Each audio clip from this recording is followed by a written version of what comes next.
እኔ ነኝ አትፍሩ አይዟችሁ እኔ ነኝ አትፍሩ የቅዱስ ማርቆስ ወንጌል በምዕራፍ 6 ከቁጥር 50 ላይ የሚገኝ ኃይለ ቃል ነው። ይሄንን ቃል እንደምታውቁት ሁሉ ጽፎ ከትቦ ያስቀመጠልን ቅዱስ ማርቆስ ነው። ማርቆስ እንደምታውቁት ሁሉ የእግዚአብሔርን ቃል በመጻፍ በመናገር ለትውልዱ ወንጌልን በማስተላለፍ የሚታወቅ ሰው ነው። ከአራቱ ወንጌላውያን እንዳንዱ የሆነ ሰው ነው። ዮሐንስ ማርቆስ ሲናገር አይዟችሁ እኔ ነኝ አትፍሩ ብሎ በምዕራፍ 6 ከቁጥር 50 ላይ የከተበልን ቃል ነው። ባካችሁ አሁን እንግዲህ ባለሳሳት ለአንድ ሰዓት 20 ጉዳይ ነው 10 ጉዳይ ነው። በጣም ከቆየው 1 ሰዓት ከ10 ደቂቃ ብቻ በቆይ ነው ወይ ደግሞ 20 ደቂቃ ብቻ ነው በቆየው። የሚናገር ሰው እንዳይኖር በእግዚአብሔር ስም እንደው ገጽጻቸዋለሁ ወይ ደግሞ ለምናቸዋለሁ። እግዚአብሔር ቤት መተን አውርተን በሰፈር ላይ አውርተን ትራንስፖርት ላይ አውርተን እንደው የትም ትምህርት ቤት አውርተን እንችላለን። ማን ይናገር ክርስቲያኖች? እግዚአብሔር ቤት መተን ማን ይናገር? አራንዳንዶ እኔ ልናገር የሚልም አይጠፋም። ማን ይናገር? እግዚአብሔር እንዲናገር እኔና እናንተ ምን እናድርግ? ዝም ብለን እግዚአብሔርን እናዳምጠው። አሁን የሚገርማችሁ ነገር ዝም ብሎ እግዚአብሔርን የሚያዳምጥ ዝም ብሎ እግዚአብሔርን ቃል የሚማር ሰው ጠፍቷል ወይ ደግሞ ታጥቷል። ነገር ግን እግዚአብሔርን ብንሰማው እግዚአብሔርን ብናዳምጥ ለሁሉ የሚሻለው ማን ነው? እርሱ ነው። ስለዚህ ማን ይስማል? እግዚአብሔር እንዲሰማቸው እኔና እናንተ ደግሞ ዝም ብንል መልካም ነውና ዝም እንድትሉ በድጋሜ አሳስባችኋለሁ። በማርቆስ ወንጌል ምዕራፍ ስንት አልኳችሁ? መነሻችን ምዕራፍ ስንት? እዚህ ሆናችሁ ግን የለም ቃል ምዕራፍ ስንት? ቁጥር ስንት? ቃሉ ምን ይል ነበረ? ፊት ለፊት ያሉትማ በእውነት ደስ የሚሉ ናቸው። ያዳምጣሉ፣ ቃሉን ይይዛሉ፣ ሲጠየቁ ይመልሳሉ። ከኋላ ያሉት ግን ደግሞ የሆነ ሰው አሁን የመጣችው ነው ይሻት አሁን የመጣው ልጅ አይሹ እሱ እኮ እንዲህ ነው እሱ እኮ እንዲህ ነው። አየህ ህይወታችን እንደዚህ ሆኖ ቀረኮ ክርስቲያኖች። ግድ የላችሁም እግዚአብሔርን አዳምጡ። ግድ የላችሁም ኃጢአታችሁን ይቅር የሚላችሁ ክርስቶስ ፊት ነው ያላችሁት እንጂ ስለ ሰው ኃጢአት ለማውራት አልመጣችሁም። እግዚአብሔር እንዲሰማችሁ እናንተ ዝም ብሎ ጧፉን የምትሸጡ ሰዎች ምናልባት ሙዳይ የምታዞሩ ቀስ ብላችሁ እንደው በሩጫ አይሁን ለመታየቱም እንዳይሆን ቀስ ብላችሁ በትህትና እንድትጓዙ በእግዚአብሔር ስም አሳስባለሁ። በማርቆስ ወንጌል በምዕራፍ 6 ከቁጥር 50 ላይ ጌታችን መድኃኒታችን ኢየሱስ ክርስቶስ ቅዱስ ማርቆስ ላይ ወንጌል ላይ አድሮ ሲያስተምር ሲናገር ሲገስጸን ምን አለ? አይዟችሁ እኔ ነኝ አትፍሩ አለና ተናገረ። ይሄ ቃል የጻፈልን ቅድም እንዳልኳችሁ ሁሉ ቅዱስ ማርቆስ ነው። ቃሉን ግን የተናገረልን ጌታችን መድኃኒታችን ኢየሱስ ክርስቶስ ነው። ቃሉን የተናገረው ማን ነው? ጌታችን መድኃኒታችን ኢየሱስ ክርስቶስ ይሄንን ቃል ተናገረ። ምን ብሎ ተናገረ? አይዟችሁ አትፍሩ እኔ ነኝ አለና ተናገረ። ዛሬም ክርስቲያኖች እግዚአብሔር ሲናገር እንዲህ ይላችኋል። ፈተና ቢበዛባችሁ፣ መከራ ቢጸናባችሁ፣ በፈተና ውስጥ ብትሆኑ መከራ ጸንቶባችሁ የምትናገሩለት ሰው አጣችሁ፣ ሄዳችሁ ሪፖርት የምታደርጉበት ቦታ ያጣችሁ፣ የሚያዳምጣችሁ ሰው ያጣችሁ ክርስቲያኖች ክርስቶስ ኢየሱስ እንዲህ ብሎ ይናገራችኋል። አይዟችሁ እኔ ከእናንተ ጋር ነኝና አትፍሩ ይላችኋል። ክርስቲያኖች እግዚአብሔር ሲናገር በምሳሌ ነው። እግዚአብሔር ሲናገር የኦሪቱን አንስቶ በአዲስ ኪዳን እርሱ ያሳለፈውን ነገር ሁሉ ይናገራል። ነቢያት ላይ አድሮ እግዚአብሔር ሲናገር ነበረ። ነቢያትን ትንቢት ሲያናግራቸው ነበረ። ዛሬ በአዲስ ኪዳን ራሱ መጥቶ ራሱ ወርዶ ራሱ ተወልዶ ራሱ በመጽሐፍ ቅዱስ ላይ አድሮ ይነግረናል። እግዚአብሔር ቤተሰቦች ምን ብሎ ተናገረ? አይዟችሁ እኔ ነኝና አትፍሩ። ይሄ ቃል የመጨረሻ ቃል ነው። ከዚህ ቃል ቀደም ብሎ ከምዕራፍ 6 ከቁጥር 40 ጀምራችሁ ስታነቡ ብሉ ታሪኩን እናንተ ታገኛላችሁ። እኔ ግን ሰዓቱ ስለሄደ ክረምትም ስለሆነ ዝናብም ስለሆነ እንደው በሩጫ አለፍ እያልኩ የእግዚአብሔርን ቃል እነግራችኋለሁ። እግዚአብሔር ለሁላችን ማስተዋሉን ይስጠን። ጌታችን መድኃኒታችን ኢየሱስ ክርስቶስ በጥብርያዶስ ወንዝ ማዶ ላይ ከመሻገሩ በፊት በገሊላ ባህር አጠገብ ሰዎቹን ሰብስቦ ሐዋርያትን ሰብስቦ የእግዚአብሔርን ቃል ከመገባቸው በኋላ ነው የሚለው። ምን ከመገባቸው በኋላ? የእግዚአብሔርን ቃል ከመገባቸው በኋላ ሁሉም ሳሩ ላይ እንዲቀመጡ አደረጋቸው ነው የሚለው። ምን ላይ እንዲቀመጡ? ምን ላይ ተቀመጡ አልኳችሁ? አያችሁ፣ ሳር ላይ መቀመጥ ፋይዳ አለው። ሳር ላይ መቀመጥ በረከት አለው። ሳር ላይ መቀመጥ እግዚአብሔር ያዘዘው ነው። እናንተ ሙሉን እናንተ ቤታችሁ ሆኖ አንቡ። በእርግጥ ትውልዱ ስማርት ስልክ ይዛል፣ የተሻለ ልብስ ይለብሳል፣ የተሻለ ነገር ይበላል። ነገር ግን የተሻለውን ለህይወት የሚጠቅመው መጽሐፍ ቅዱስ የለውም። አለው ትውልዱ አለ ወይ? እስኪ መጽሐፍ ቅዱስ ቤት ያለኝ የሚል ልጁን ያሳይ። የሚታይ መጽሐፍ ቅዱስ አለሽ ቤት? እስኪ የሚታናትሽ እስኪ እጃችሁን አውጡ። መጽሐፍ ቅዱስ ቤት ያለኝ። አይዟችሁ አትፍሩ፣ ካሌላችሁም ትገዛላችሁ። ነገር ግን ዛሬ የለኝም። እስኪ እጃችሁን አሳዩ። እጃችሁን ከፍ አድርጉ። አልሰረቃችሁ እንዲህ የምትሉት ምንድነው? እጃችሁን ከፍ አድርጉና መጽሐፍ ቅዱስ ቤታችሁ የሌላችሁ አሳዩ። እሺ የተሻለ ስልክ ያለው የተሻለ ስልክ ያለው ስልክ የሌለው አለ? ስልክ ያለው አልኩ እኔ ደግሞ ሞኙ። አያችሁ፣ ስልክ የሌለው እስኪ ከእናንተ ማከል እጁ ነው። ስልክ የሌለው የለም ማለት አያችሁ። ህይወታችን እንዲህ ነው። ህይወታችን ለሚጠፋ ነገር እንሮጣለን፣ እንደክማለን። ለሚሻለው ነገር፣ ለሚጠቅመን ነገር፣ ህይወት ለሚሰጠን ነገር፣ ማብ ለሆነን ነገር፣ ወደ ክርስቶስ መርቶ ለሚያደርሰን ነገር ምን አንደል ቦታ አንሰጥ። አያችሁ፣ መጽሐፍ ቅዱስ የለንም። ነገር ግን ሁላችን የተሻለ ስልክ አለ። አሁን እርግጠኛ ነኝ ስልኮችም ተወደዋል። በእርግጠኝነት 2000 3000 ናቸው። መጽሐፍ ቅዱስ ግን በኢትዮጵያ ኦርቶዶክስ ኦሪጂናል መጽሐፍ ያልተበረዘው መጽሐፍ የሚሸጠው በ2000 ብር ነው። አያችሁ፣ ያንን የ2000 ብር መጽሐፍ መግዛት ከብዶናል። ነገር ግን የ10000 ብር የ30000 ብር ስልክ ሰው ሁሉ አለ። ዛሬ ጾም ነውና ሰው ሁሉ ስጋውን ለመብላት ተሰልፏል። የእግዚአብሔር ቃል ለመመገብ ግን እዚህ የመጣ አለ የለም? አሁን የመጣችሁ ወደዚህ እንድትመጡ በእግዚአብሔር ስም አሳስባለሁ። ወደዚህ ነው በር ላይ ያላችሁ። እንግዲህ የነበራችሁት አልነሳም ካላችሁ አዲስ የሚመጡትን እንዳትበርዙ ወደፊት ለፉ በላቸው። እንግዲህ የእግዚአብሔር ቤተሰቦች ምን ላይ ተቀመጡ አላቸው አልኳቸው? ሳሩ ላይ ተቀመጡ አለ። ጌታችን መድኃኒታችን ኢየሱስ ክርስቶስ ሳሩ ላይ ተቀመጡ አለ። ሳሩ ላይ ካስቀመጣቸው በኋላ መጀመሪያ ደቀ መዛሙርቱን መገባቸው። ቀጥሎ ደግሞ ህዝቡ እንደተሰበሰበ ሲያው ዝም ብሎ በከቱ እንዲመለሱ አልፈለገምና የእግዚአብሔርን ቃል እንዲማሩ ተቀመጡ አላቸውና ሳር ላይ ተቀምጦ ወንጌሉን ዘርግቶ የእግዚአብሔርን ቃል ያስተምራቸው ነበር። ወንጌሉ ከአንደበቱ የሚወጣው ንግግር ነው። ወንጌሉ አንደበቱ የተናገራቸው ሁሉ ምንድናቸው? ወንጌል ናቸው። ከአንደበቱ የወጡትን ሁሉ አንድ ላይ ሰብስቦ ሐዋርያት ምን አደረጉልን ማለት ነው? ወንጌል ብሎ ከትቦ ጽፎ ሰጡ። የእግዚአብሔር ቤተሰቦች የእግዚአብሔርን ቃል ከመገባቸው በኋላ ካስተማራቸው በኋላ በስተመጨረሻ ብዙ ሰው እንደበዛ ካወቀ በኋላ ምን አለ? ወደ ፊልጶስ ጠጋ አለና አንዳች የሚበላ ነገር አላችሁን ብሎ ጠየቃቸው። ማንን ጠየቀ አልኳችሁ? ማንን ጠየቀ? አረ የሰማችሁ? እግዚአብሔር ወደ ፊልጶስ ጠጋ አለና አንዳች የሚበላ ነገር አላችሁን ብሎ ጠየቀው። ማንን? ፊልጶስን ጠየቀው። በዚህ ሰዓት ፊልጶስ ምን ብሎ መለሰ? ጌታ ሆይ እኛ እናመሻለን ብሎም እንቆያለን ብለን አላሰብንም። ከእርሱ በሚበልጥ ሁኔታ ይሄ ሁላ ሰው ይሰበሰባል ይመጣል ብለን አላሰብንም አለ። ስለዚህ አንድ ኩታራ ልጅ ወይ ደግሞ አንድ ታናሽ ልጅ እንድርያስ የሚባል የጴጥሮስ ወንድም 2 ዓሣና 5 እንጀራ ይዟል አለው። ስንት እንጀራ? ስንት እንጀራ? ስንት ዓሣ? ያዘው ማነው? ያዘው ማነው? የለም። ያዘው ማነው? የማን ወንድም? የጴጥሮስ ወንድም እንድርያስ።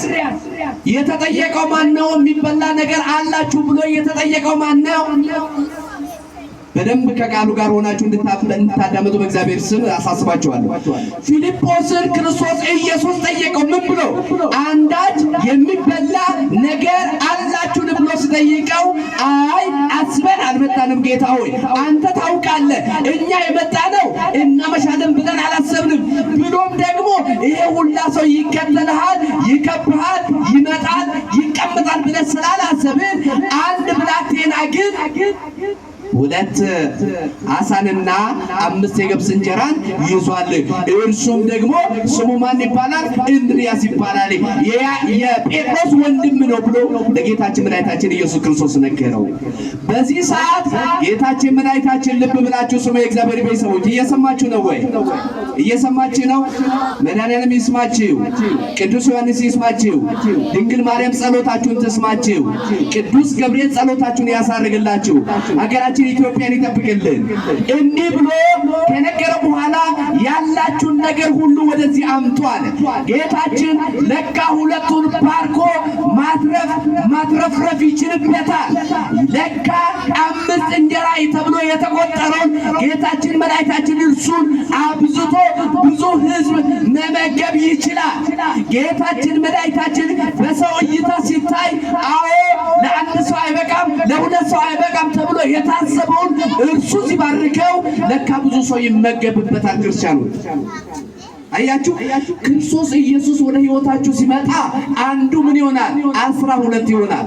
5ቱ ደግሞ እድሜ ልካችሁ ብትቆጥሩት ለሰው ብትሰጡት አብራችሁ ብትበሉ ምንም አይል ይሆናል፣ የማያልቅ ይሆናል። ማን ሲባርከው? እግዚአብሔር ሁላችሁንም ይባርካችሁ። ድንግል ማርያም ተባርካችሁ። እግዚአብሔር ሲባርከው ያ በቁጥር ሲቆጠር ስንት የሆነው 5 እንጀራ የሆነው ለአይን ሰስቶ ፊልጶስ ሲጠየቅ 2 ዓሣ ብቻ ነው ያለው። እግዚአብሔር አይኖቹን ወደ ሰማይ አነሳ ነው የሚለው። ወደ ምን አነሳ? ወዴት አነሳ? ወዴት አነሳ? እግዚአብሔር አይኖቹን ወደ ሰማይ አነሳ ነው የሚለው። እግዚአብሔር አይኖቹን ወደ ሰማይ ካነሳ በኋላ ያንን ምግብ ያንን ዓሣ ባርኮ ለነዚህ ሰው ሁሉ እንዲሰጣቸው አዘዘ። የእግዚአብሔር ቤተሰቦች ያንን ምግብ ሰው ሁሉ የመጣው ያመነው ያላመነው የተጠመቀው ያልተጠመቀው ለፈተና የመጣው የእግዚአብሔርን ቃል ሽቶ የመጣው ሊሰማ የመጣው ሊፈትነው የመጣው አንድ ላይ ሆኖ ይመገቡ ዘንድ ምን አደረገ ማለት ነው? ያንን ምግብ ባርኮ ሰጣቸው። ባርኮ ይስጣችሁ፣ ምግባችሁን ይባርክላችሁ፣ ዮሐንስ ይባርክላችሁ፣ ቅዱስ ገብርኤል ይባርክላችሁ። ባርኮ ሰጣቸው ነው የሚለው። ክርስቲያኖች ባርኮ ከሰጣቸው በኋላ እነዚህ ሰዎች በሉ፣ እነዚህ ሰዎች ጠጡ፣ በልተው። የእግዚአብሔር ቤተሰቦች እየሰማችሁ ነው? ግን እንደው አንዳንዱ ሰው ሲሄድ ሲራመድ እንደው ወደዚህ ሲል እንደው ይከብዳል። ቁጭ ብለን ቅድመ ለእግዚአብሔር ቃል ብንሰጥ መልካም ነው። የእግዚአብሔር ቤተሰቦች ግድ የላቸውም፣ ለእግዚአብሔር ቅድሚያ ስጡ። የእግዚአብሔር ቤተሰቦች የምናወራበት ሰዓት ብዙ ሰዓት አለ። እንደው 20 ደቂቃ 30 ደቂቃ እግዚአብሔር ቤት መተን እግዚአብሔር እንድናገር ለእግዚአብሔር ጊዜ እንስተው። አሁን የእግዚአብሔር ቤተሰቦች ሁሉንም ተቀመጡ ብሎ ምግቡን ባርኮ ምን አለ? ባርኮ መጀመሪያ ለማን ሰጠ? ለሐዋርያት ሰጠ። ዛሬም አባቶቻችን መጀመሪያ ማዕዱን ይባርኩና ለማን ይሰጣሉ? ለዲያቆናቱ።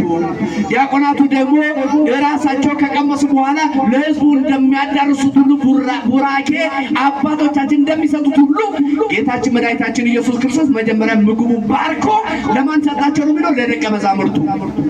ከሰጣቸው በኋላማ በሉ ጠጡ።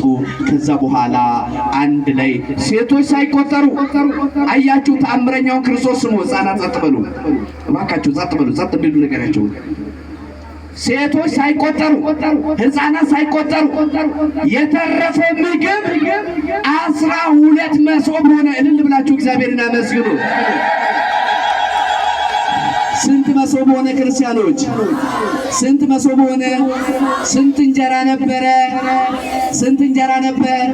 እግዚአብሔር ይችላል አይችልም? እግዚአብሔር ይችላል አይችልም? መባረክ ይችላል አይችልም?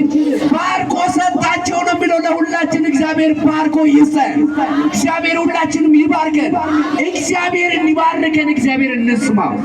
ማቲ ዋቀዮ ሲነገፈት ይወበርባደን ዱራን ዱርሰ ጉረኬ ሰዋቀዮ ከናፊ አሜን ጉረ ለመኑ ከነ ጅራ አፋን ተኩኑ ከነ ጅራ ማቲ ዋቀዩ ዱራን ዱርሰ በጉረ ለማ waaqayyo akka dhageeffannu gooftaan hin barbaada nuti asitti naasofna mana keenyatti naasofna kararratti naasofna maatii waaqayyo yeroo hundee naasofna gochi keenya hojiin keenya haasarratti qofa dhumati maatii waaqayyo gooftaan Yesuus Kiristoos garuu barattoota isaatiin maal jedhee waan nyaatan saffidaa jedheen fidaa eega jedhee booda isaan kan qaban biddeen shan isaan kan qaban qurxummii lama sanuu ba'ee obboleessa isaa yaadee fidee dhufe maatii waaqayyo inni Indiriyaas jedhamu sun isaa fi obboleessi isaa hangafni Phexros jaansu waan jiru isa wajjin laakeetoo qurxummii lamaa fi biddeen garbuu shan fuudhee dhufe maatii waaqayyo yommuu kana gooftaan Yesuus Kiristoos eebbiseetoo namoota achi keessa jiran nama 5,000 biddeen kana laatee maatii waaqayyo namoota achi jiran hundi nyaatanii osoo shamarran hin laakkaamin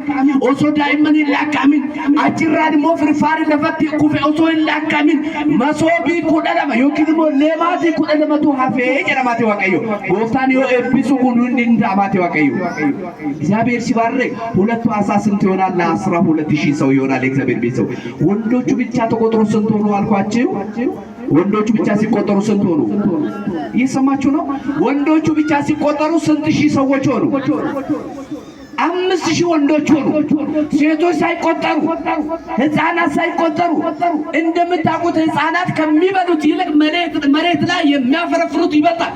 ይሄ ሁሉ ሳይቆጠር የተረፈው ምግብ ስንት ሆነ? 12 መሶብ ሆነ።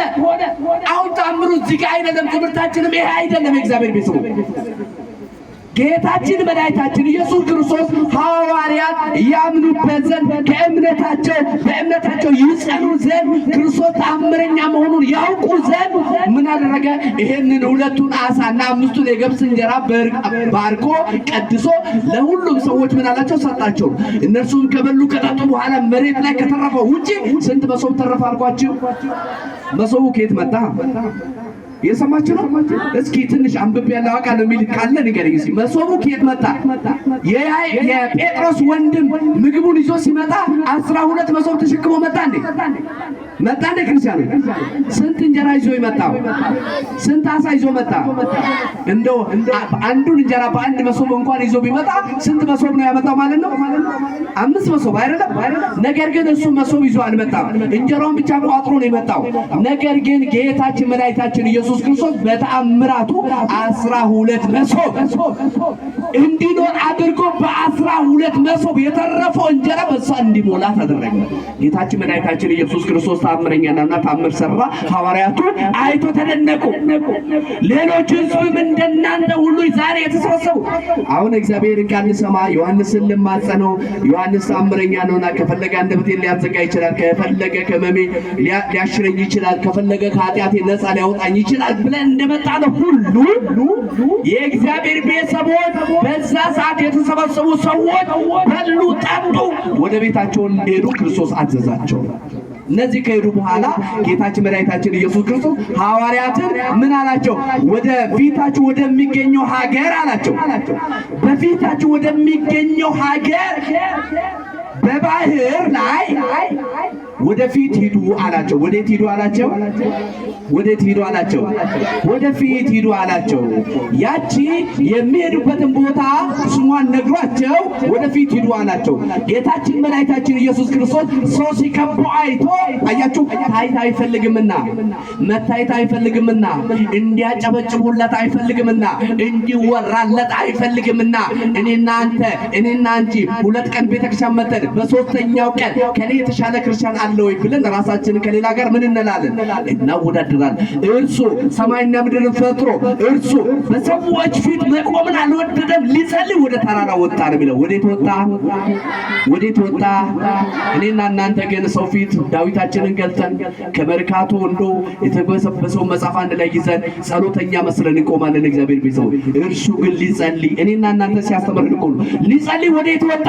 ወደ ተራራ ተደብቆ ተሸሽጎ። አያችሁ፣ የተሰበሰቡት ክርስቲያኖች ብቻ አይደሉምና ሊፈትኑት፣ ሊያሳስሩት፣ ሊገሉት ይፈልጉ ነበርና አይሁድ እርሱ ምን አደረገ? ከእነርሱ ተለይቶ ሐዋርያትን ወደፊት ሂዱ አላቸው። ወዴት ሂዱ አላቸው?